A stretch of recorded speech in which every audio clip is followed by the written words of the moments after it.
We were exactly 7 days out, just 1 week from the wedding we'd spent over a year pouring ourselves into. The final fittings were finished. The rings were tucked away safely in a little velvet box in my sock drawer. My suit, freshly pressed, hung untouched in the closet like it was waiting for a fairy tale ending. Everything was set, every detail in place. Or so I thought. It was a calm Sunday afternoon, sunlight filtering through the blinds of her apartment, casting a golden glow across the kitchen table. We were going over the seating arrangements, a few envelopes still stacked neatly in a corner, waiting to be mailed.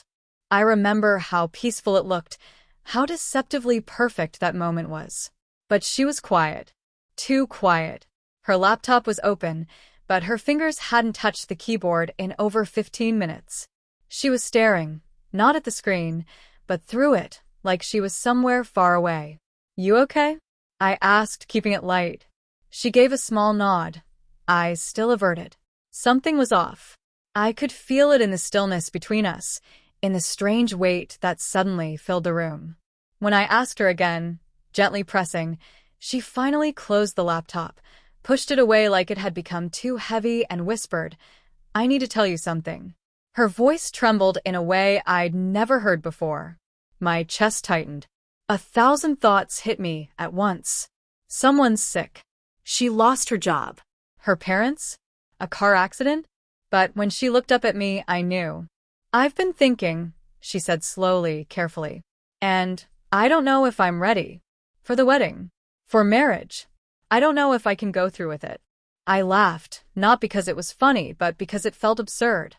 Like I'd walked into the wrong scene of someone else's life. "We're getting married in a week," I reminded her.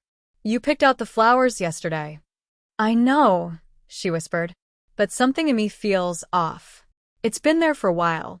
I didn't know how to bring it up. And just like that, the ground shifted beneath me. 4.5 years together. Gone sideways in a single sentence. We met in college. I still remember the first time I saw her in the campus bookstore. She had this quiet kind of power, the kind that doesn't need to try hard, that just is. I chased her for weeks before she said yes to coffee. I was all in from day one. I proposed in the rain, at her parents' favorite vineyard. She cried when she said yes. And now, 7 days before she'd walk toward me in white, she was telling me she wasn't sure. "I just need more time," she said. "The closer it gets, the more I panic." "It's not you, Tyler. You've been perfect. I don't know if I can do this." I sat frozen. My heart was pounding in my ears. I didn't yell. I didn't argue.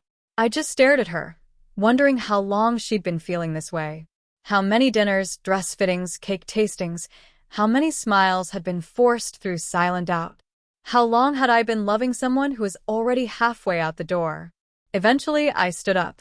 I didn't say anything. I just walked out. I needed air. I needed distance. I needed answers, but not the kind I'd find sitting in that apartment. I sat in my car for over 2 hours. I didn't cry.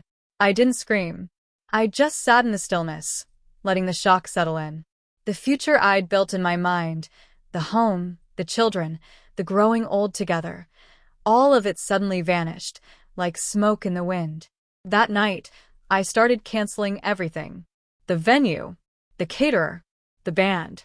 I called the tailor and told him to hold the suit. I didn't give explanations. I didn't ask for sympathy. I just told them the wedding was off and thanked them for their time. Each call was a cut to the heart, but strangely, each one also made it a little easier to breathe. My mom called, frantic, confused. Ethan, my best man, showed up at my door twice. I didn't answer. I wasn't ready to talk. I packed a small bag, booked a one-way flight to Lisbon.